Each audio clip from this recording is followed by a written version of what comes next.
ओम शांति।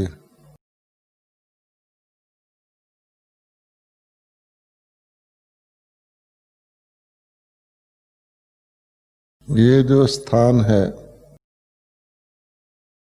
मधुबन,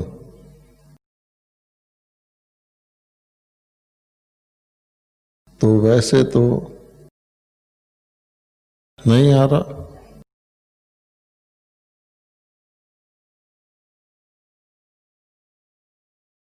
वो बोले कि मधुबन वाले भी बैठे हैं, जा रही है। अच्छा, ओके।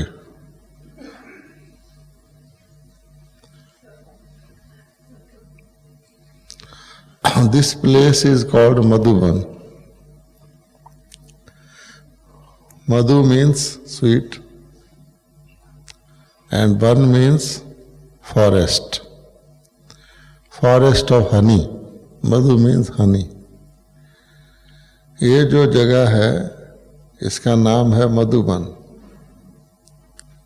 हनी भी है और फॉरेस्ट भी है। हम याद करते हैं 1955 को। I came here in 1955 for the first time. Okay, now they have started. अच्छा, तो अभी now you are getting translation? No? Yes? This means yes or no? Yes. Okay.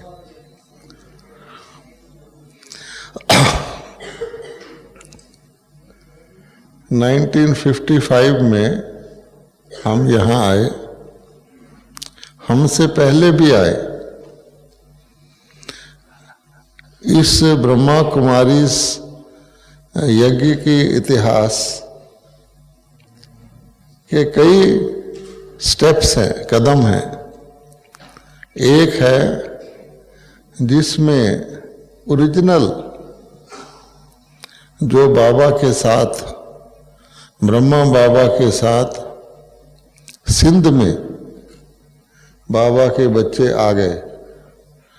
उसकी जिंदा जागता मिसाल दादा चंद्रहास हैं। देखो हमारे सामने बैठे हैं दादाजी। ये सब आपको देख रहे हैं या आप दिखाएंगे? जरा इधर करके दिखाओ। He is one of the Pandavas living example of those जो कि बाबा के साथ आए। आज बहुत थोड़े बाबा के बच्चे वो हैं जो बाबा के साथ आए हैं। दादियां जो थी लेस देन 30 अब है। उस समय ये कहा जाता था जब हम आए कि ये सिंधियों की संस्था है, क्योंकि बाबा एक ही जगह आएगा। सिंध में आए, वहाँ से भारत में आ गए, माउंट आबू में आ गए। ड्रामा अनुसार जैसे शिव बाबा बोलते गए, बाबा आ गए। फिर जो सेकंड ग्रुप आया वो था भारत का, और उसमें यहाँ कई बैठे हैं। वो क्या नाम है भाई? योगिंदर भाई हैं। ये दिल्ली का है। आप भी जरा खड़े होकर दिखाओ इनको। अच्छा, योगिंदर भाई इस तरह से, क्योंकि मैं इसको पहचानता हूँ, और जितने भी यहाँ बैठे हैं बाद के आए। तो मैं उस समय अर्ली 1955 में आया, तो टोटल संख्या इतनी थी जितनी अभी इस हॉल की है। ये भी कुछ ज्यादा है। जो हिस्ट्री हॉल है वो भी पूरा नहीं भरता था, इतने बाबा के बच्चे थे। फिर भी बाबा त्रिकालदर्शी, उस समय भी ब्रह्मा बाबा आगे को सब कुछ देखते हुए यही कहते थे कि विश्व परिवर्तन होगा, आप बच्चे उसका निमित्त बनेंगे और सारे विश्व की आत्माओं को बाबा का ज्ञान मिलना है, मुक्ति मिलना है, जीवन मुक्ति मिलना है। उसमें और आज में कोई फर्क नहीं है। बाबा की जो दृढ़ विजन है उसमें कोई फर्क नहीं है।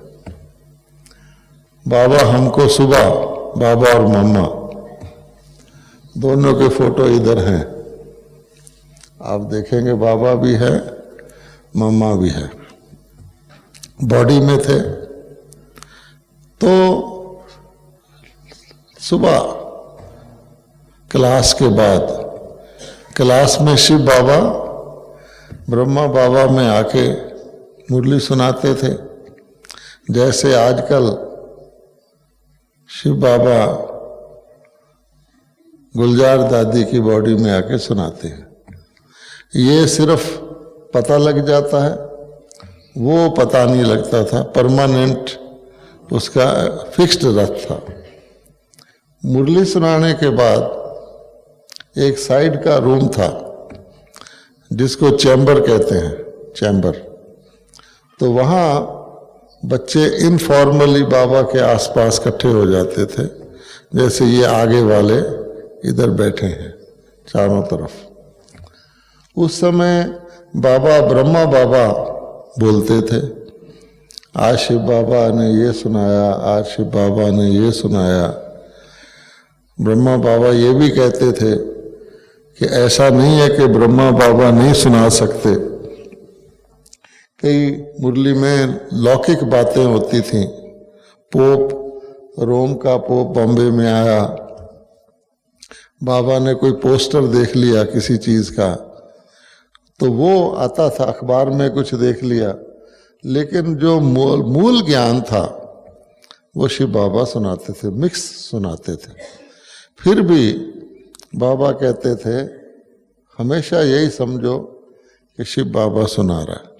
हम ऐसा ही समझते थे, शिव बाबा सुना रहा है, ब्रह्मा बाबा भी साथ सुना रहा है। खास बात यह है कि मुरली आज भी था कि लोगों को समझ नहीं आता मुरली क्या होता है, वो मुरली उसको समझते हैं। मुरली सुनने की चीज है, पढ़ने की चीज नहीं है। ये बड़ी इंपॉर्टेंट बात है। किसी सॉन्ग को, किसी गीत को आप पढ़ें तो आपको गीत का मजा आएगा या कविता का मजा आएगा? कोई सॉन्ग हो, लिखा हुआ हो, उसको आप पढ़ेंगे तो आपको पोइट्री लग सकती है, सॉन्ग नहीं लग सकता। सॉन्ग गाना और सुनना तभी सॉन्ग लग सकता है। तो ब्रह्मा बाबा भी मुरली सुनते थे, देखो, और वो कहते थे कि मैं ऐसा स्टूडेंट हूं जिसने कभी मुरली मिस नहीं किया। बच्चों के निमित्त शिव बाबा बोलता है और मैं डायरेक्ट सुन लेता हूं, लेकिन वो सुनते थे, ऑडियो था।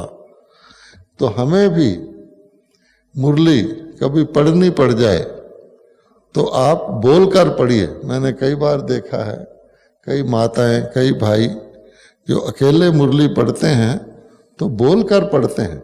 मैंने एक दिन देखा एक माता बोलकर मुरली पढ़ रही है साउंड से। भाई क्यों पढ़ रही हो? तो कहती ये सुनाई दे रहा है, तो उसमें फर्क पड़ जाता है। उसके बाद चैम्बर, उसको चैम्बर कहते थे।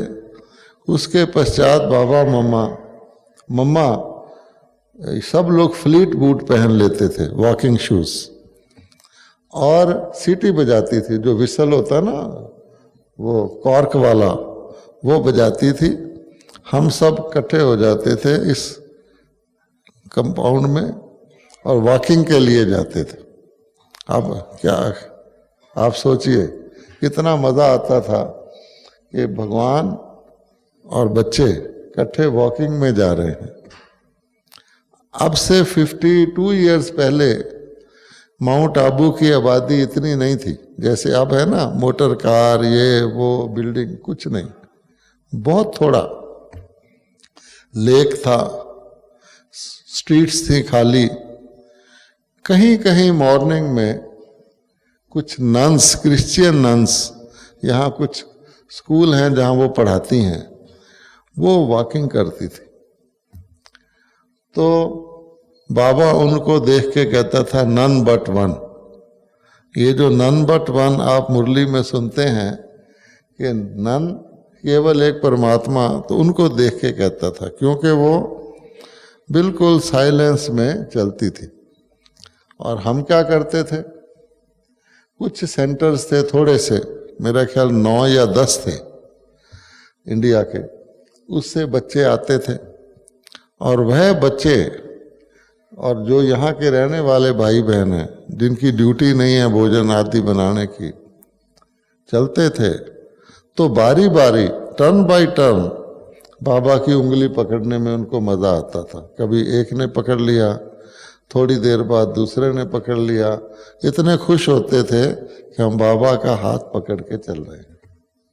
और फिर बीच में बाबा रुक जाते थे, उल्टा होकर रिवर्स खड़े होकर पूछते थे, शिव बाबा याद है? ये हमारी ड्रिल होती थी। और बाबा ये तो सुबह की वॉकिंग करा के आ जाते थे। चाय हम कैसे पीते थे, एक टी कैटल होता था, टेबल पर ऊंचे पर रखा होता था, हम लोग अपने अपने कप लाते थे और बाबा उसमें चाय डालते थे। लो बच्चे, लो बच्चे, वो भी एक सीन था, इतना खुशी होती थी हैं। तो उसका वो चाय तो अमृत से भी ज़्यादा खुशी देने वाली थी। फिर दिन में अभी तो बहुत बड़ा ये बाबा का कॉटेज भी पक्का है, हट भी पक्का है, कुछ नहीं, नेचुरल हट झोंपड़ी जैसा था। और जो बाबा रूम है जिसमें हम लोग जाते हैं, हाफ था, हाफ में फ्रूट्स रहते थे और हाफ में बाबा रहता था। और फ्रूट्स को बाबा सुबह चेक करते थे, कोई पके हुए रेडी हैं तो उसको आज बंटवाना है। अच्छा, एक कोने में आगे बाबा का छोटा सा किचन था, ये लच्छू दादी इधर बैठी थी, है ना, ये है, इसको पता है। और हम लोग वो जो अभी तो जहाँ टेलीफोन एक्सचेंज है वो भंडारा होता था। और हमारे जो बच्चे, बाबा सुबह ही सारा राउंड लगाते थे, हर जगह का राउंड लगाते थे, क्या हो रहा है किचन में, कौन काम कर रहा है। तो एक बार मैं सहारनपुर गया था, उन दिनों सहारनपुर में सेंटर था, तो एक बहुत सारे केले लगाए थे, बनाना ट्रीज। पहले उन्होंने वो एक केले टाइप के फ्लावर होता है वेलवेट का, वो लगाए थे। तो बाबा वहाँ गए, बाबा ने कहा इसका क्या फ़ायदा है, तुम केला लगाओ। तो उन्होंने इतने केले लगा लिए कि उनकी रिक्वायरमेंट से बहुत ज़्यादा थे, तो वो हम लोग यहाँ ले आ जाते थे। तो केले की ही मैं कूट कर उबाल कर उसकी टिक्की बनाने की कोशिश कर रहा था बाबा के लिए, कुंडे उसमें उखली में। तो बाबा आ गए, क्या कर रहा है? मैंने कहा मैं ये कुछ बनाने की कोशिश कर रहा हूँ। अच्छा, लच्छू से पूछो, वो आपको बताएगी। मतलब डायरेक्शन देते थे बाबा, इस तरह खुश हो जाते थे। फिर कोई लेबरर काम कर रहा हो, कहीं छोटा मोटा रिपेयर हो रहा हो, हर एक के पास बाबा जाएंगे। कोई वेजिटेबल काट रहा हो, वहाँ बैठ जाएंगे थोड़ा।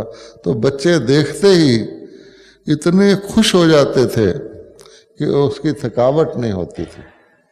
तो मैं आपको एक थकावट का एक्चुअल इंसिडेंट सुनाता हूँ जो मेरे साथ हुआ। हम बहुत दूर पंजाब में जॉब करते थे।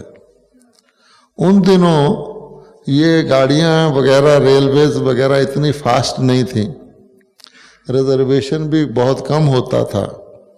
तो आपको उस जगह से यहाँ आने के लिए पहले बस में आना पड़ता था, बस के बाद एक ट्रेन दिल्ली में आना पड़ता था, स्लो ट्रेन थे। फिर जब वो दिल्ली का ट्रेन चले, ओनली 3 ट्रेन्स फ्रॉम दिल्ली, उसमें बैठ के, अभी तो जल्दी आ जाती 13 घंटे में, बिटवीन 18 to 24 आवर्स में ट्रेन आती थी। अच्छा, ऐसी ट्रेन में मैं आया। तो आने के बाद कोई लगभग दोपहर को 1:30 में पहुंचा। और बस में आया वहाँ से।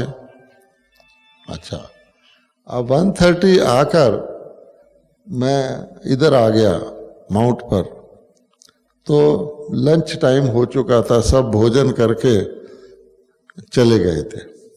तो मैं इतना टायर्ड था बॉडीली, इतना ट्रैवल, काला ड्रेस, क्योंकि उन दिनों कोई ट्रेन की खिड़कियां भी इस तरह की नहीं होती थी और मिट्टी चढ़ी हुई, तो मैं बिल्कुल बॉडीली टायर्ड। एक मैं ज़रा इकोनॉमिकल या कंजूस कह लो कि मैं बस स्टैंड से भी किसी प्रैम में अपना सूटकेस रखवा के पैदल ही आता था। चलो आ गए। तो मेरे मन में ये था मैं अपने अलॉटेड रूम में जाके लेट जाता हूँ और शाम को टी टाइम पर उठूंगा। इतना टायर्ड था, नहाना भी नहीं, ऐसे लेट गया। तो मुझे अलॉट किया गया वो रूम जिसको एरोप्लेन कहते हैं, एक पीछे है ना 2 गोल गोल रूम। मैं वहाँ जाके चढ़ा तो एक एरोप्लेन में बेड था, उसको मैंने बिस्तरा भी नहीं बिछाया, वहाँ मैं अपना सूटकेस रख के dress on, shoes on late गया कि रेस्ट करना है। सडनली 1 मिनट के बाद मुझे वुडन सैंडल्स की, बाबा की खड़ाओं की आवाज आई कि बाबा सीढ़ी चढ़ के ऊपर आ रहा है। अच्छा, बाबा तो आते जाते ही रहते थे। सुबह 3:30 बजे से लेकर रात के 11:15 बजे तक तो बाबा का दिनचर्या टायरलेस तरह के थे। बीच में रेस्ट करते थे, लेकिन बहुत चारों तरफ कुछ ना कुछ स्थूल हो सूक्ष्म हो करते ही रहते थे। तो बाबा की ये भी था कि कभी अकेले नहीं आते थे, उनके साथ बच्चे भी होते थे, कुछ ना कुछ साथ ही चलते थे। तो मैंने जब आवाज़ सुनी, मैंने कहा तो बाबा आ रहा है, तो मुझे देखेगा, हैं, भूत जैसा ड्रेस है मेरा। तो मैंने और कुछ नहीं किया, ये भी देखेगा, जूता भी नहीं खोला, इसने पैंट पहना हुआ है, ऑफिशियल ड्रेस। तो मैंने और कुछ नहीं किया, उसके बाहर आके एरोप्लेन के रूम के बाहर से उसको बोल्ट करके बाहर खड़ा हो गया, कम से कम मुझे देखेंगे। तो बाबा आए, उन्होंने मेरी तरफ देखा भी नहीं, ऐसे जाके वो वाटर टैंक है वहाँ एक, उसको ओपन करवा के, तो एक्चुअली बाबा वाटर टैंक को इंस्पेक्ट करने आए थे, खुलवाया उसको और ज्ञान देना शुरू कर दिया कि बच्चे देखो इसमें रस्ट लग जाता है, ज्ञान के घासलेट, बाबा केरोसिन को घासलेट बोलते थे, घासलेट से इसको साफ करना होता है। मैं भी चला गया तो कहा आओ बच्चे, आए हो।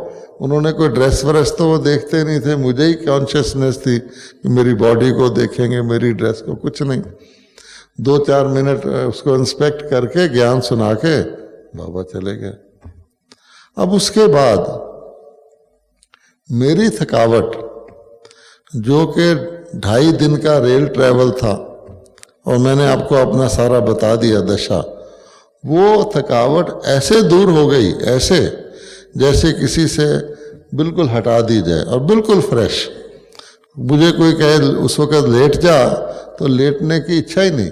तो मैं 2-2 सीढ़ी जंप करके नीचे गया, किचन में चाय बनाया, रेडी हुआ। तो उस दिन मैंने ये अनुभव किया, बहुत साल की बात है, कि ये जो कहते हैं कि साधु संतों के या होली पर्सन्स की कंपनी से व्यक्ति की थकावट दूर हो जाती है, उनके अंग शीतल होते हैं, ये मैंने पक्का अनुभव कर लिया कि दिस इज रियलिटी।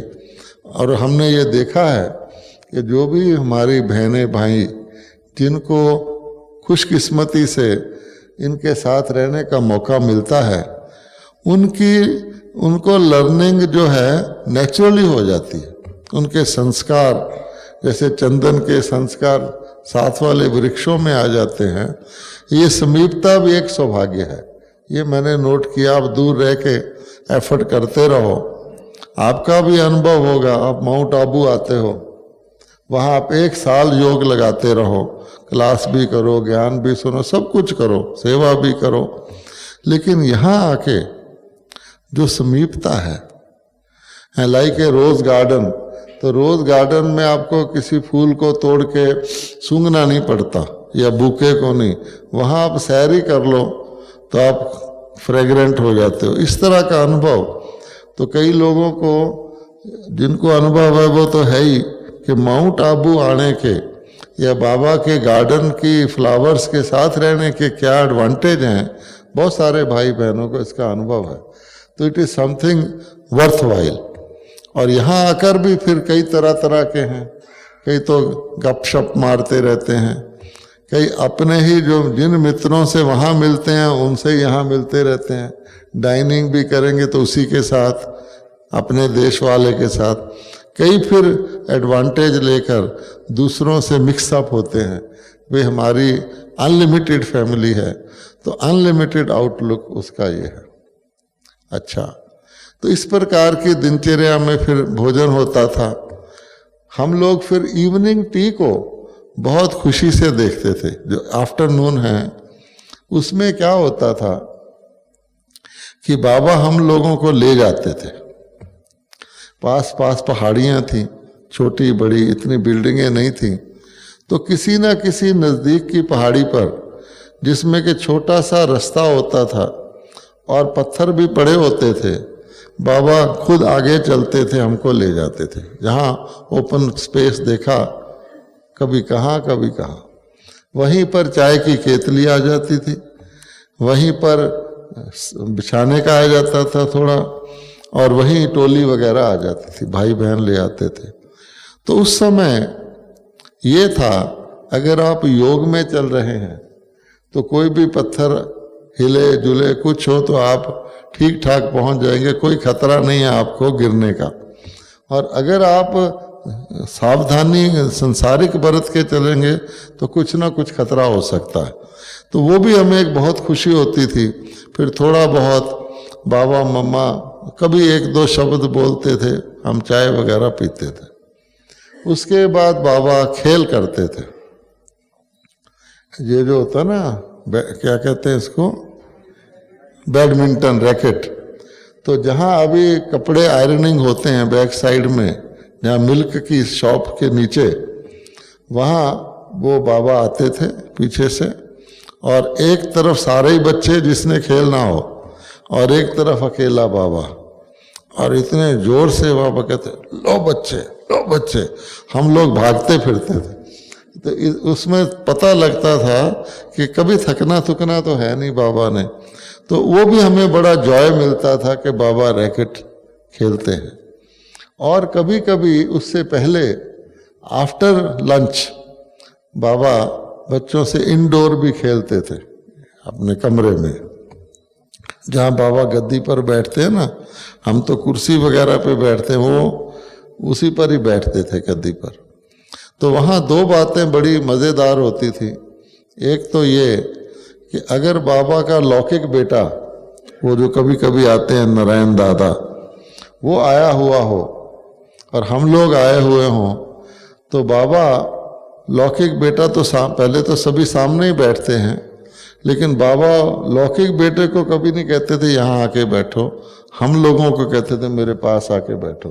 तो हमें बड़ी खुशी होती थी कि बाबा देखो अपने स्पिरिचुअल चिल्ड्रन को ज़्यादा प्यार करता भी था।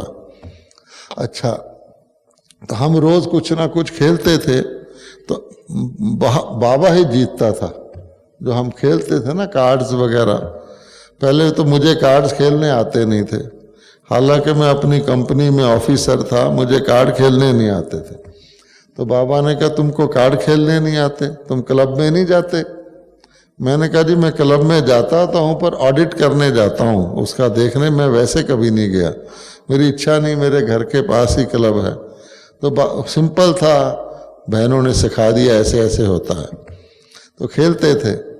तो बाबा ही जीतता थे, और जब हम 3 बारी बाबा जीत ले तो जो हारने वाले थे उनको थोड़ा कुछ वो करना पड़ता था, ऐसे करके हारने का थोड़ा फीलिंग कि मैं हार गया हूँ। अच्छा, तो ऐसे हमको बड़ा टेस्ट आता था बाबा के पास खेलने जाना है।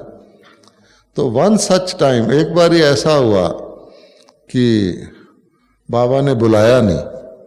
हम तो भोजन के बाद इधर उधर बाबा के कमरे के घूमते थे, बाबा बुलाएगा, बुलाया नहीं। तो मैं खड़ा था उधर, तो लच्छू दादी बाहर आई। हमने कहा दादी बाबा ने बुलाया नहीं। बोली अच्छा मैं पूछ के आती हूँ। तो पूछ के आई, बोली बाबा कहते ठीक है अपने साथियों को लेकर आ जाओ। हम चले गए, औरों को ले आए।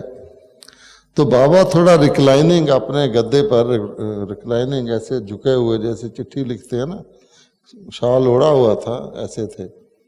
खेला तो बाबा पहली गेम ही हार गया। अच्छा, हम अंदर बड़े खुश कि आज बाबा 3 बारी अगर हार गया तो शायद अंदर से फुलफुली हो रही थी।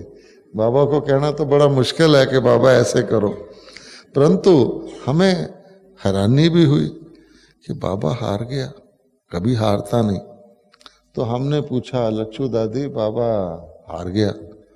बोली तुमको पता है बाबा को बुखार है, फीवर है, और बाबा ने आपके खुशी के लिए, आपको कहने के लिए, क्योंकि आपने कहा बाबा ने कहा आ जाओ, तो आप सोच सकते हैं कि कितना लव बाबा का बच्चों में है, जो फीवर होते हुए भी ये जाहिर नहीं किया कि मुझे फीवर है, आ जाओ खेलो। उसी तरह से ये बाबा का वो था।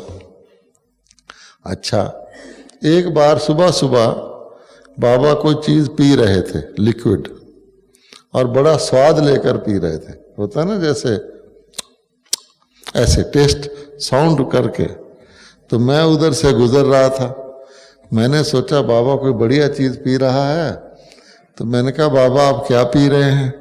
बोले तुम लोगे? तो मुझे भी गिलास में डाल के दे दिया, और वो था करेले का पानी। अच्छा, करेले का पानी था। तो वो तो बड़ा कड़वा होता है, अभी तो मैं पी लेता हूँ, उस वक़्त की एज के मुताबिक वो तो कुनीन जैसा लगता है। अब दे दिया, मैंने पिया, कहा हाँ बच्चे पियो, अब क्या करें, ना तो उसको फेंक सकते हैं, बाबा का दिया हुआ, क्या करें। अच्छा, तो मैं मुंह बना रहा था, तो पीना तो है ही। अच्छा, इतने में मम्मा आ गई। तो मम्मा ने कहा क्या बात है? मैंने कहा ये है। अच्छा, मम्मा ने कहा अच्छा छोड़ दो। तो मैं बचा। इससे पता लगता है कि माँ की और तरह की होती है प्यार, बाप का और तरह का होता है। तो मम्मा ने मुझे उसको पीने से बचा दिया, ऐसा भी होता है। अब हम आपको बताते हैं अल्प बुद्धि और बेहद बुद्धि का फर्क। तो हम ऑफिस में जॉब करते थे, बाबा को पता था ये ऑफिसर है। तो उन दिनों हमारे विदेशों में सेंटर तो नहीं थे, लेकिन कई इंडियन लोग विदेश में रहते थे जो यज्ञ से कनेक्टेड हैं, सिंधी वगैरह। तो कभी इंडिया में उन दिनों रेडीमेड गारमेंट का रिवाज नहीं था, कोई व्यक्ति रेडीमेड लेके पहने ऐसा नहीं था। अब तो कॉमन हो गया है, वहाँ तो हर चीज़ हाथ से ही दर्जी सिलेगा, ये छोटा कर, ये बड़ा कर, सिस्टम है। अच्छा, सराना भी बनाएंगे तो उस पर लिखेंगे फॉरगेट मी नॉट, हाथ से लिखेंगे। स्वेटर बनाएंगे तो भी लव होता था। तो कुछ रेडीमेड गारमेंट्स विदेश से आ जाते थे अच्छे क्वालिटी के, कभी कोई सूट आ गया, कभी कोई ड्रेस आ गया, तो बाबा मेरे लिए रख लेता था, औरों के लिए भी रखता होगा कि ऑफिसर है, इसको ऑफिस में काम आएगी। तो जब लास्ट डे हम लोग जाते हैं मधुबन से, तो लास्ट डे हम लोग ऑफिशियल ड्रेस में जाते हैं, तो उस समय बाबा हमको गिफ्ट, बच्चे ये सौगात बाप की तरफ से ले जाओ। और वो कई ड्रेस इतने बढ़िया होते थे, सन एंड शेड वगैरह वगैरह, उन दिनों में कॉमन नहीं थे। तो जब मैं अपने ऑफिस में पहनता था तो सारे ऑफिसर मेरे से पूछते थे ये कहाँ से लिया है। तो मैं पास वाला गांव बता देता था वहाँ से लिया है, उनको छेड़ने के लिए। अच्छा, तो वो इस प्रकार से चलता था। तो मुझे कहा जाता था best dressed person in the whole company, क्योंकि वो ड्रेस ही ऐसे होते थे। अच्छा, बाबा की देन। अब क्या हुआ, मेरे लौकिक फादर ने शरीर छोड़ा। तो लौकिक फादर ने शरीर छोड़ा, पर चांस उनके ड्रेस मुझे पूरे आते थे फिट। तो 30 ड्रेस थे उनके अच्छे अच्छे, तो मैंने सारे रख लिए। मैंने सोचा दुनिया के ब्राह्मण तो दान कर देते हैं, तो ब्राह्मण को, मैं तो खुद ही ब्राह्मण हूँ, पैसे बच जाएंगे यज्ञ के, तो वो ड्रेस रख लिए मैंने। अच्छा, पर चांस उस दिन जिस दिन मेरी विदाई होनी थी, जाना था यहाँ से, तो लास्ट डे को मैंने लौकिक फादर का ही ड्रेस पहना हुआ था, येलो बू शर्ट, कुछ ऐसा पैंट मुझे याद है, बड़ा फर्स्ट क्लास पहना हुआ था। तो बाबा के पास गया तो एज यूजुअल बाबा ने कहा, बच्चे ये विदेश से ड्रेस आया है तो तुम्हारे लिए रखा है। अब देखो कि बच्चे की बचपना, तो मैंने अपना शो करने के लिए कि मैंने इकोनॉमी की है, मैंने ये ड्रेस बचाए हैं, बताने का मौका मिल गया मुझे। ये सोचना भूल गया कि बाबा दे रहा है, भगवान दे रहा है। आगे मैं खुशी खुशी लेता था, अब मेरे पास प्लेंटी ड्रेस हो गए तो ये भी भूल गया। तो मैंने कहा, बाबा मेरे पास ना 30 ड्रेस हैं। अच्छा, बाबा मुझे दे रहा है और मैं कह रहा हूँ मेरे पास 30 ड्रेस हैं। पिताजी ने शरीर छोड़ा ना, बिल्कुल फिट है, ये देखो ये मैंने पहना हुआ, कितना फिट है। तो बाबा मुस्कुराया। बाबा बोला, बच्चे अगर लौकिक बाप का पहनोगे तो लौकिक बाप याद आएगा, बाबा का पहनोगे तो बाबा याद आएगा। ये तो मैंने सोचा ही नहीं था, और ये फैक्ट था कि जो ही लौकिक बाप का ड्रेस पहनो, एक संकल्प तो जरूर आएगा कि लौकिक बाप का पहना है, और पहने रहोगे चलते फिरते भी याद आएगा लौकिक बाप का पहना है ना। तभी बाबा कहते हैं ह्यूमन बीइंग से सुगात लेन देन नहीं करो, आप किसी से एक सॉक्स ले लो, है वो आप पहन लो, तो आपको जब सॉक पहनोगे याद आएगा आइसलैंड वाला भाई दे गया था, है ना। तो इसीलिए वो कहते हैं सिस्टम ये है कि यज्ञ में सरेंडर कर दो, वहां से ले लो, आपका न्यूट्रलाइज हो जाएगा। जैसे हम लोगों को बच्चे के तौर पे सड़क पे पैसा गिरा हुआ मिल जाए तो माता पिता क्या कहते थे, मंदिर में डालाओ, अपने यूज नहीं करो, बोझ चढ़ेगा। अच्छा, तो बाबा का सुना मैंने, ले लिया ड्रेस, और नेक्स्ट टाइम मैं जल्दी जल्दी आता था, मैं सारे 30 ड्रेस ला के सरेंडर कर दिए, भाई जिसको मर्जी पहनना हो पहने, मैं तो नहीं पहनूंगा। अब क्या हुआ कि जब मैंने दे दिया तो क्या देखा, यहाँ कौन बू शर्ट पैंट पहनता है, माउंट आबू में सरेंडर भी के तो कुर्ता पजामा पहनते हैं। तो कुछ दिन बाद मैंने क्या देखा कि धोबी घाट पे एक भाई कपड़े धो रहा है और उसने मेरे फादर वाला बू शर्ट पहना हुआ है। अच्छा, तो मेरे दिखा, रे वो देखो पहना है। तब मुझे रियलाइजेशन हुआ कि अभी मैंने सरेंडर भी कर दिया और किसी ने ले भी लिया, तब भी मुझे लगा कि ये देखो पहना है, मैं पहनता तो क्या होता। सोचने की बात है। तो ये जो सूक्ष्म बात है, बाबा इस तरह से हमको शिक्षा देते थे कि छोटी बात, बिल्कुल छोटी, हम कहते हैं क्या फर्क पड़ता है, दे दो ले लो।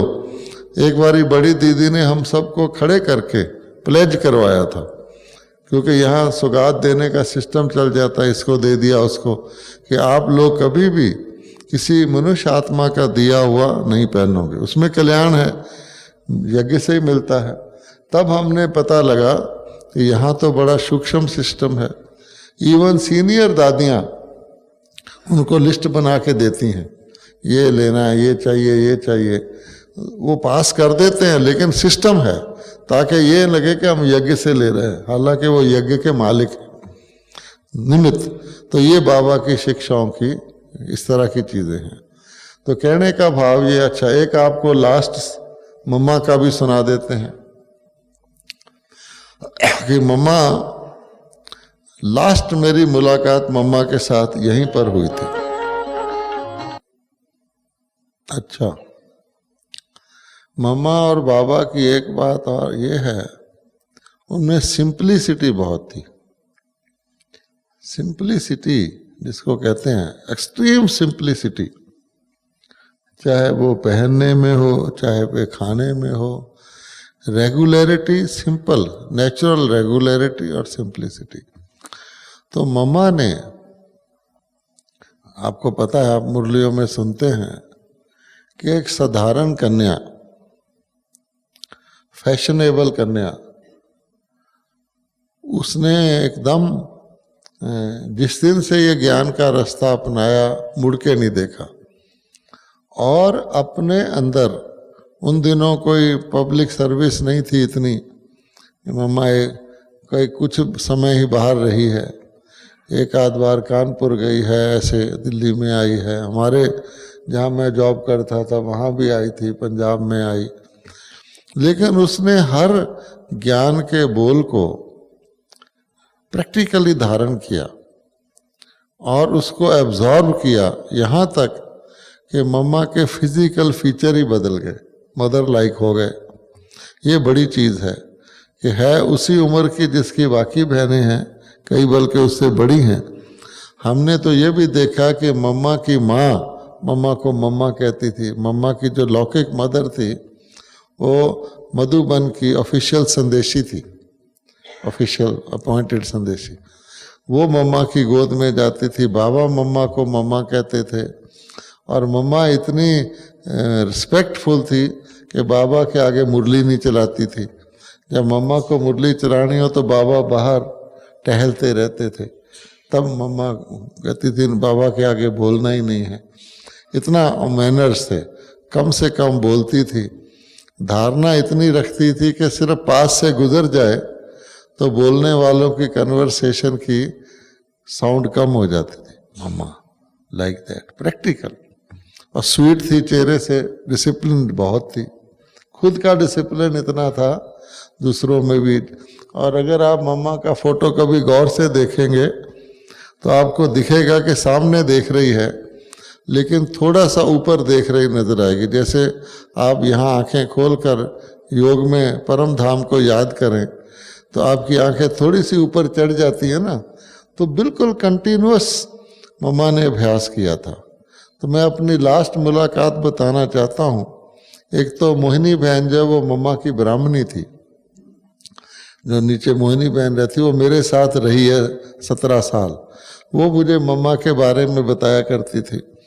और लास्ट मम्मा को बॉडीली काफ़ी प्रॉब्लम था, फिर भी मम्मा ने उसको बियर किया, टॉलरेट किया। और जब पता लग गया था कि ये प्रॉब्लम टर्मिनल है तो डॉक्टरों ने से पूछा कि मम्मा को बता दें, तो बाबा ने कहा भले बता दो, इसमें पावर है सुनने की, नहीं तो लोग बताते नहीं हैं। अच्छा भाई ठीक है करते हैं।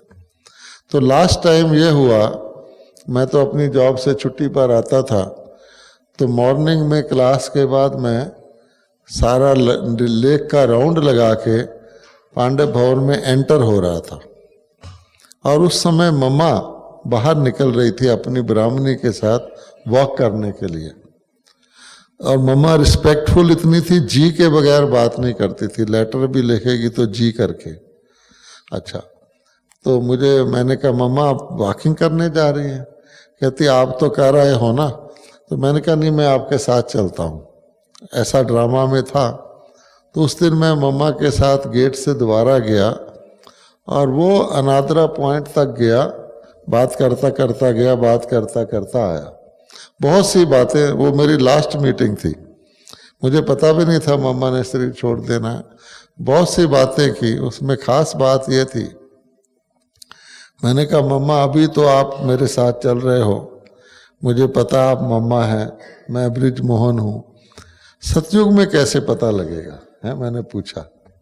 तो मम्मा ने कहा वहाँ रूप तो बदल जाएंगे परंतु क्लोजनेस की, समीपता की फीलिंग आएगी। जैसी जैसी आत्माएं जैसे जैसे समीप होंगी। तो वो सीन मुझे याद आता है कि मम्मा ने इतना बताया था हमको इस तरह से, और हर वक्त मुस्कुराती रहती थी, किसी को फील नहीं होता था मम्मा को कोई प्रॉब्लम है। खैर, यहाँ तक हम बाबा मम्मा का बताते हैं। समय के अनुसार अब थोड़ा दादी जी का भी बताना है ना। तो दादी जी के साथ हमारा पर्सनल संबंध बहुत नेचुरल सा रहा है। उसका कारण ये है कि जो दादी जी की ब्राह्मणी है मोहिनी बहन, वो हमारे पास रहती थी। जब हमने बाबा ने कहा कि आप जॉब वगैरह से इधर आ जाओ, उसकी लंबी स्टोरी है, तो उसने मेरे से पूछा मैं कहाँ रहूं, मैं किसी सेंटर में रहूं, चंडीगढ़ रहूं, यहाँ रहूं, वहाँ रहूं।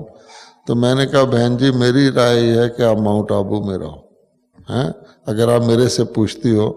तो तब से माउंट आबू में आ गई और दादी के साथ रही। तो उस कारण भी, वैसे भी दादी से मेरा, हमारे जिस सेंटर में मेरा जन्म, मेरा लौकिक घर था, वो एक सेंटर बन गया था। और वहाँ दादी जी टीचर थी। प्रकाशमणि दादी हमारे सेंटर की टीचर थी, कई साल रही है वो टीचर। अच्छा, यहाँ तक कि जब मैं सीए का इम्तिहान देने जाता था तो दादी से दृष्टि लेके जाता था, क्योंकि हमारी टीचर थी। उस वक़्त लास्ट दिन पढ़ने पढ़ने का तो सवाल नहीं होता। मुझे बड़ा फेथ था कि दृष्टि लेने से कंसंट्रेशन बढ़ेगा और चीज़ें फजूल है। मैं पास भी हो गया, तो कुछ समीपता थी। और दादी से मैं राखी कहीं भी हो बंधवाता था। जब लोग राखी में 10 रुपया दिया करते, उस समय 10 रुपये की बहुत वैल्यू थी, तो मैं 100 रुपया दिया करता था। स्पेशल सिस्टर चाहे बॉम्बे में हो कहीं हो, जब वो 100 देते थे तो मैं 1000 देता था, जब वो 1000 देते थे तो मैं 10,000 देता था, क्योंकि मैंने डिफरेंट था संबंध। अब क्या हुआ कि मैं कभी प्लेन में नहीं गया था, विदेश नहीं गया था, तो ये जो है मेडिटेशन हॉल, इसमें दादी जी ने विदाई ली कि कहीं अफ्रीका में जाना था। 1981 में अक्टूबर में विदाई ली, तो सबने विदाई दी। तो आई दादी, मैंने कहा दादी आप अफ्रीका जा रही हैं? हाँ। मैंने कहा मैं तो कभी हवाई जहाज में भी नहीं चढ़ा। अच्छा, तुम हवाई जहाज में नहीं चढ़े, चलो तुम अफ्रीका चलना। इस तरह मेरा अफ्रीका जाना हुआ, आप सोच सकते हैं। और मुझे ट्रॉली खींचना भी नहीं आता था, तो दादी ने मुझे सिखाया। आती बारी जब मैं बॉम्बे में ट्रॉली खींच रहा था तो दादी खुश हो रही थी कि सीख गया है। अच्छा, उसके बाद अनेक जगह ऑस्ट्रेलिया में, यूएसए में, कई जगह मैं दादी के साथ कुदरती मेरा जाना आना होता रहा। अच्छा, कुदरती एक नेचुरल सा स्नेह भी था हमारा। अच्छा, अब मैं आपको एक विशेष बात बताता हूँ। एक बार शांति स्तंभ जो है उसके इर्द गिर्द भाई बहन बैठे थे। दादी ने मधुबन से विदाई लेनी थी और मैं उस समय ऑफिसर था, तो मैं आया शांति स्तंभ में, ड्रेस ऑफिस का पहना हुआ। तो दादी ने मुझे कहा, जो टोली देते हैं ना दादी, ये पकड़ लो, ऐसे आप लेके चलो। तो बहुत साल की बात है, मेरे अंदर थोड़ा सा ईगो आया कि मैं ट्रे पकड़ूं, हैं कोई और पकड़ लेना, बहन वगैरह। मैंने कहा ट्रे ऑफिसर था ना, वो ईगो था। तो मेरे अंदर आया कि ये क्या ट्रे पकड़ो, टोली लेके जाओ। अभी मेरे मन में ही था, मेरा ख्याल 10-12 सेकंड हुए होंगे, कुछ नहीं हुआ। तो दादी ने सिर्फ मेरी तरफ देखा, उसको भी पता नहीं है क्या इसके मन में चल रहा है। तो मुझे बहुत जोर से बिजली के करंट जैसा ऐसे लगा, मेरी आंखें खुली थी, सब लगा, और मैंने चुपचाप पपेट की तरह ट्रे पकड़ लिया और कुछ नहीं हुआ। अच्छा, और मैं पकड़ के दादी के साथ साथ वो दृष्टि देती गई, मैं साथ साथ तोली उठाते गए। बाद में जब पूरा हुआ, मुझे बहुत खुशी, बहुत ब्लिस, बहुत लाइटनेस फील हुआ। मैंने कहा मैं ये क्या कर रहा था कि मैं ट्रे नहीं पकड़ता, ये तो बहुत इम्पोर्टेंट फायदे की चीज़ है।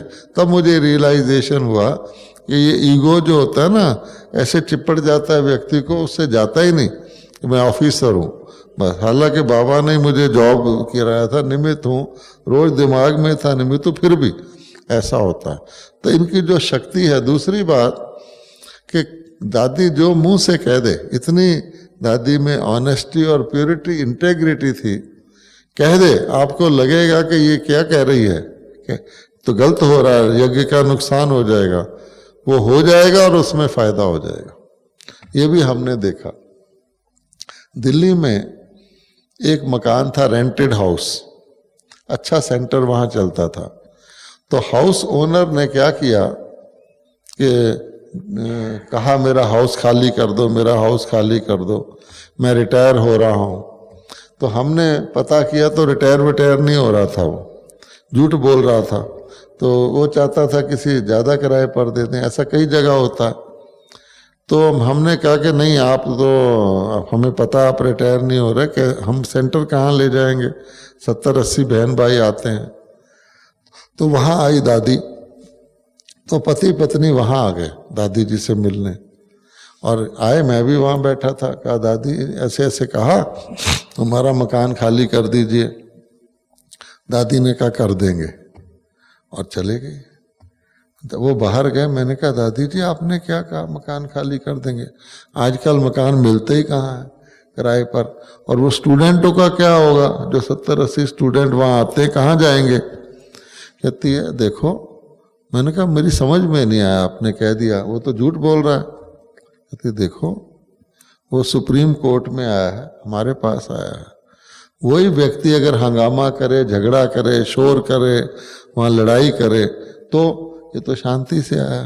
मैंने कहा फिर हमें जगह कैसे मिलेगी। मिल जाएगी। अच्छा, तो आप हैरान हो गए कि वो जगह हमने खाली की, 2 महीने के लिए किसी और जगह सेंटर रहा, उसके बाद दिल्ली में फर्स्ट लैंड गवर्नमेंट की तरफ से उसी सेंटर को मिला। दादी का कहना था नहीं तो बड़ा डिफिकल्ट है वहाँ दिल्ली में लैंड मिलना। तो ये हमने देखा कि इनकी हायर लेवल की जो कॉन्शियसनेस है और जो सत्यता है वो काम करती है। अब अभी ये ORC बना है, इसकी जो सड़क है गवर्नमेंट की बिल्कुल टूटी फूटी थी 4 साल पहले। तो दादी जी आए, मुझे बोले भाई ये सड़क तो बनवा दो, गवर्नमेंट की सड़क थी। मैं सोचा अच्छा MLA को कहूँगा, कुछ कहूँगा, बनाएंगे सड़क। तो हफ्ते बाद मैंने क्या देखा, वो सड़क बन रही है। मैंने कहा ये कैसे बन गई। तो बोला कि MLA ने कहा है कि मैं इसको बनवा रहा हूँ, हमने उसको अप्रोच भी नहीं किया। तो देखो दादी की ये है पावर। इसलिए हमने देखा यहाँ एक स्पेशल आत्मा थी दादी, ये तो आप जानते ही हैं। ये जो जिस भवन में हम बैठे हैं, ओम शांति भवन, पत्थर का टुकड़ा था, रॉक था, ले लिया गया। इसके बीच में बिजली के तार थे। अच्छा, जब ये बन रहा था, एक एक भाई बहन कोई भी बाहर से आ जाए, दादी खुद उसको ले जाके, ऐसे नहीं जा इसको दिखा लो ओम शांति ना, एक एक को खुद लाके, देखो ये है जैसे उनकी प्रॉपर्टी है बच्चों की, और दादी उसको निमित्त बन के बनवा रही। मैं खुद देखता था, वो इतना खुश होते थे, ऐसे हुआ ऐसे हुआ, हर बात को बिल्कुल एक पूरा एक्सप्लेन करके एज ए ट्रस्टी बताती थी। तो एक बार इसकी कंस्ट्रक्शन बंद हो गई, गवर्नमेंट ने लॉ बना दिया, हिल स्टेशन है, यहाँ कोई भी हिल तोड़ा नहीं जाएगा, नहीं तो सारा नुकसान हो जाएगा। अच्छा, आधी कंस्ट्रक्शन हुई हुई है, बाकी बंद हो गई। अच्छा, मुझे ये भगवान का वरदान है, कोई प्रॉब्लम कहीं भी आ जाए तो मेरे पास आ जाती है पर चांस। तो मैं कहीं नेपाल में गया था, वहाँ कुछ गलत पानी पी लिया, कुछ कंटेमिनेटेड, तो मैं बॉडी खराब हो गई थी। तो किसी ने कहा डॉक्टरों को दिखाओ, ये करो। मैंने सोचा मैं माउंट आबू जाता हूँ, वहाँ ही जो होगा ठीक हो जाएगा। तो मैं यहाँ आके रेस्ट कर रहा था, वो आ गई, बंद कर दिया। तो हम एक और दादा को लेकर चले गए जहाँ गवर्नमेंट है इसकी। तो वहाँ खैर गवर्नमेंट के ऑफिसरों से बातचीत किया, तो वो बोले आपकी इंस्टीट्यूशन पुअर लोगों के लिए क्या कर रही है। कलेक्टर है यहाँ सिरोही में, पुअर पीपल के, वो समझते हैं बहुत रिच इंस्टीट्यूशन है, बहुत पैसा है, पुअर के लिए कुछ करे। तो मैंने कहा कि मैं तो यहाँ का रहने वाला नहीं हूँ, एक लोकल बहन थी, मैंने कहा यहाँ कितने सेंटर हैं आसपास, इसको बताओ। तो फिर मैंने कहा जी कि पुअर के लिए क्या करना चाहिए। मैंने अपनी पॉकेट से रुमाल निकाला, मैंने कहा ये कितने का होगा, 5 रुपए का तो होगा। कहता हाँ। मैंने कहा इंडिया में कितने पुअर हैं, उनको अगर आप 1 टाइम रुमाल दें सिर्फ, तो कितना पैसा लगता है, सिर्फ 1 टाइम रुमाल, रोटी नहीं, कपड़ा नहीं, 1 टाइम। मैंने कहा आपका ख्याल ब्रह्मा कुमारी के पास इतने करोड़ रुपया है? 40 करोड़ पुअर हैं, 5 रुपए का रुमाल, 200 करोड़ रुपया उस वक़्त की बात है। तो आप ब्रह्मा कुमारी को क्या समझते हैं, बड़ी ऑर्गेनाइजेशन है तो बड़े इसके खर्चे भी हैं। फिर मैंने हंसी में कहा आपका नाम कलेक्टर है ना, आपका नाम डिस्ट्रीब्यूटर होना चाहिए है। मैंने कहा कलेक्टर तो इकट्ठे ही करता रहता है, कलेक्टर, अरे कलेक्टर क्या होता है, यू शुड बी डिस्ट्रीब्यूटर। हंसने लग गया। खैर उसने फिर हमें परमिशन दे दिया कि आपकी कंस्ट्रक्शन इनकम्प्लीट है, आप इसको करा लो। तो दादी जी ने भेजा था, पीछे पावर था, डरते हम किसी से है नहीं, वो हो गया, सैंक्शन बन गया ये। तो इसी तरह से लोग पूछते थे इसका आर्किटेक्ट कौन है, दादी प्रकाश मणि। अच्छा, फिर दूसरी जगह जाओ, ज्ञान सरोवर का मेन आर्किटेक्ट कौन है, दादी प्रकाश मणि। अच्छा, फिर दादी को ख्याल आया बहुत बढ़ जाएगी संख्या, तो टेंट लगवाकर शांति वन में ट्रायल किया कि टेंट लगवाकर, और वो कुछ स्टॉर्म आ गया, टेंट उड़ भी गया, लेकिन दादी ने देखा कि ये जगह ठीक है। अब जब शांति वन का वो पक्का हॉल बन गया तो पहली बार दादी बैठ के क्या कहती थी, बाबा ने ये शाही हॉल दिया है, डैम बड़ा हॉल दिया है। तो ये एक कुदरती सिंपल आत्मा है। मैंने उसको न्यूयॉर्क में भी भाषण करते देखा है, कैथीड्रल ऑफ सेंट डिवाइन में देखा है, यूएन में देखा है, अफ्रीका में देखा है। एक सिंपल आत्मा, बाबा का कॉन्फिडेंस है, प्योरिटी है। दुनिया के कितने लोग होंगे बड़े बड़े तथा कथित, लेकिन वो भी अट्रैक्ट होते हैं कि दादी आई है। ये एक जो चीज़ थी, राष्ट्रपति कहता था आपकी आ रही है दादी, उसके लिए स्पेशल कोई कुर्सी बनवानी पड़ेगी, जैसे महात्माओं के लिए बनवाते हैं, क्या करें, कुछ चद्दर बिछानी पड़े। हमने कहा वो तो आपकी तरह ही है, वो नहीं ऐसे एक्स्ट्रा एक्सेप्ट करती। कहते अच्छा ये है। तो फिर भी जब वो जाएंगे रिस्पेक्ट उनको ऐसे मिलेगी जैसे पीछे पीछे आती है। तब हमने देखा है सिंपलिसिटी, ईश्वरी का निश्चय, परमात्मा से शक्ति। अभी भी हमने 1.25 साल इन दिनों में भी दादी के साथ हॉस्पिटल में भी देखा, यहाँ भी देखा। दादी कहती थी बस बाबा से, कई क्वेश्चन भी हम पूछते थे कैसे अब इस, कहती बाबा से शक्ति लेती हूँ और बाबा शक्ति देता और ये काम होता है। हम कभी कमरे में चले जाएं, दादी के निकलने लगे तो कहेगी बाबा कैसे मिल के आओ। ये उनका फेथ था, ये बात है, ठीक है। तो इस तरह से होते होते अब तो क्या ही दिया है बाबा ने कि हमारा लक्ष्य क्या है, मुक्ति और जीवन मुक्ति, है ना। और मुक्ति और जीवन मुक्ति कोई डिफिकल्ट चीज़ तो है नहीं।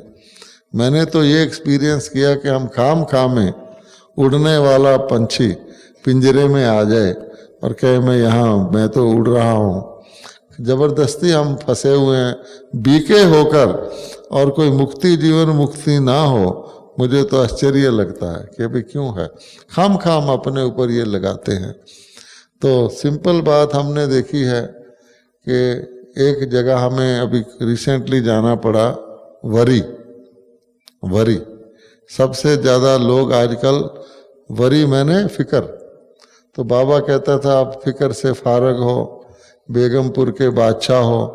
और मुसलमान लोग तो अपनी बीवी का नाम ही बेगम रखते हैं, है ना, बेगम, इसको कोई गम नहीं है। अच्छा, तो हमने देखा फिक्र, और बीके को फिक्र हो जाए, पॉसिबल नहीं। तो क्या परमात्मा को फिक्र होता?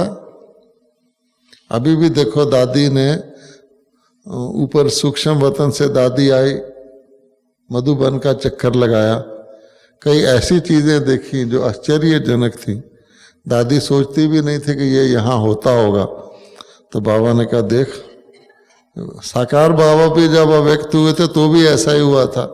वो कहते थे मैं तो बाहर जामी हूँ।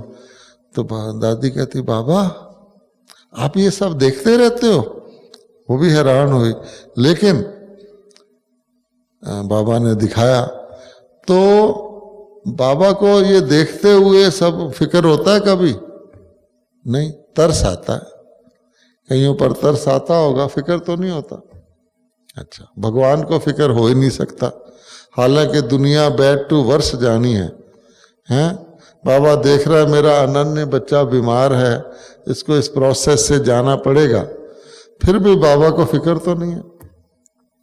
पशुओं को फिक्र होता है, कभी पशु को दुख होता है, लेकिन किसी पशु को फिक्र होता है? घोड़े को फिक्र हो कि मैं अस्पताल जा रहा हूं, पता नहीं मर ना जाऊं, मेरे बच्चों का क्या होगा, है? No, animals have no worry, God has no worry. अच्छा, ह्यूमन चाइल्ड को फिक्र होता है? हमारा बच्चा छोटी उम्र का, उसको अब सांप पकड़ा दो तो भी पकड़ लेगा, रस्सी पकड़ा दो तो भी पकड़ लेगा, इनोसेंट है। अच्छा, उसको कल ये तूफान आने वाला है, कल यहाँ से भाग जाओगे, बड़े को हो जाएगा, उसको नहीं होगा, हंसता रहेगा। अच्छा, ये ग्रोन अप ह्यूमन बीइंग को फिक्र हो जाता है। फिक्र का कोई फायदा है? फिक्र का कोई फायदा है? फिक्र ओनली बनी बनाए काम को बिगाड़ सकता है, कभी भी बिगड़े हुए काम को बना नहीं सकता, हाथ पैर फूल जाएंगे हैं। इसलिए फिक्र की वजह है व्यर्थ संकल्प, कि अगर हम अपने आप को फिट नहीं कर पाते हैं तो क्या होगा, फिर क्या होगा, क्या हुआ था, ऐसा नहीं होता तो ऐसा होता, या तो पश्चाताप करेंगे। मुरली में भी आया कि पश्चाताप वेस्ट ऑफ टाइम है। एक तो गलती कर लो, एक उसके ऊपर डबल गलती करो, और एक ऐसा हो गया तो ऐसा होगा, अरे भाई जब होगा तो देख लेंगे। तो बुद्धि जो है थक जाती है डिस्टर्ब होकर। तो हमें बाबा ये जो कहता है कि फिक्र की बैकग्राउंड में होता है फियर, फियर ऑफ लॉस, कि मेरा ये कहीं चला ना जाए, छिन गया या छिनने का भय, कुछ भी है, पैसा ना छिन जाए, मेरा पद ना छिन जाए, मेरा ये ना छिन जाए, ऐसे ना हो जाए, मेरा भाषण खराब ना हो जाए, दूसरे का अच्छा ना हो जाए, आदि आदि जो भी छोटा मोटा। तो अगर हम फियर होता है मॉर्टल को, सबसे बड़ा फियर डेथ का होता है कि हाय मैं मर ना जाऊं। ज्ञानी लोग भी फियर होता है डेथ का, फिर कहेंगे जिंदा रहूंगा तो ज़्यादा योग लगाऊंगा, चाहे लाइफ में ना लगाते हों लेकिन कहेंगे और जिंदा रहूं योग लगाऊंगा एक्स्ट्रा टाइम में। इसलिए बाबा ने हमें दो शब्द दिए हुए हैं, मॉर्टल इमॉर्टल, सोल बॉडी। तो हमें ये जो इमॉर्टल का वरदान दिया हुआ है कि आप इमॉर्टल सोल हो, तो आप सोल के अंदर तो सब कुछ भर सकते हो, जो आगे भी जाएगा और भी आगे जाएगा। बाबा ने ये भी बता दिया कि आपकी सोल में इतना कुछ भरा जा सकता है, अनलिमिटेड भर सकते हो।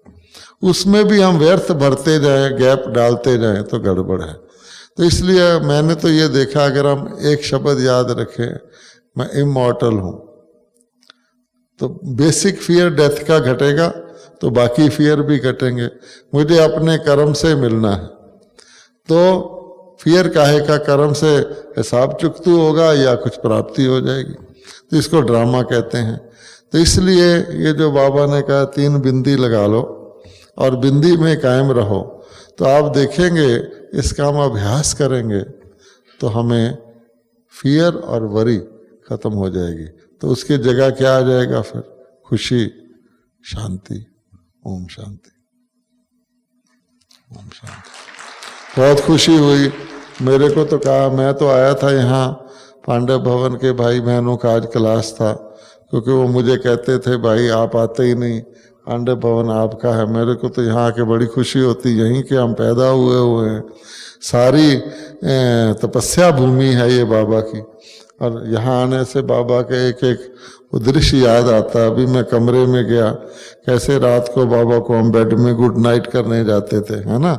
बाबा बाहर निकल के, मुझे ऊपर रहता था, मैं बच्चे बत्ती जगा दो शाम को और सुबह बत्ती बंद कर दो, हैं अगर लाइट अंधेरा हो जाए, ऐसा होता था। सब याद आता है। आप लोगों से भी एक्स्ट्रा मुलाकात हो गई। आप तो बाबा के लवली बच्चे हो। बाबा कहता है आप ना हो तो प्रूव ही नहीं हो सकता बाबा सर्वात्माओं का पिता है और बेहद का बाप है। तो हमें भी शेर मिल गया, क्योंकि बाबा ने कह दिया कि अचानक और एवर रेडी रहो। आज हम आपसे मिल रहे हैं, अब आगे का तो ड्रामा दिखाएगा। तो आज तो हम लक्की हैं ना, उस लक का खुशी हम प्राप्त कर रहे हैं। तो आपसे मिलकर, नहीं तो एक एक देश में जाओ, पासपोर्ट कटाओ, अपना सामान चेक कराओ, आजकल तो पानी भी नहीं ले जाने देते हैं, वीसा बनाओ। इससे अच्छा है कि बाबा के घर में सब बच्चे बाबा के मिल जाते हैं, एक दूसरे से भी मिल जाते हैं। इंडिया में कहते हैं खरबूजे को देखकर खरबूजा रंग पकड़ता है ना। एक दूसरे को देखकर भी हमें खुशी होती है, अरे ये भी हैं, ये भी हैं, इतने बच्चे हैं। पहले तो लोग थोड़े से थे, ये ब्रह्मा कुमार कुमारी क्या बोलते हैं। अब तो हमें पता है कि ब्रह्मा कुमार कुमारी ही रोशनी है, बाकी अंधकार में इन्हीं ने लाइट दिखाना है। ओम शांति।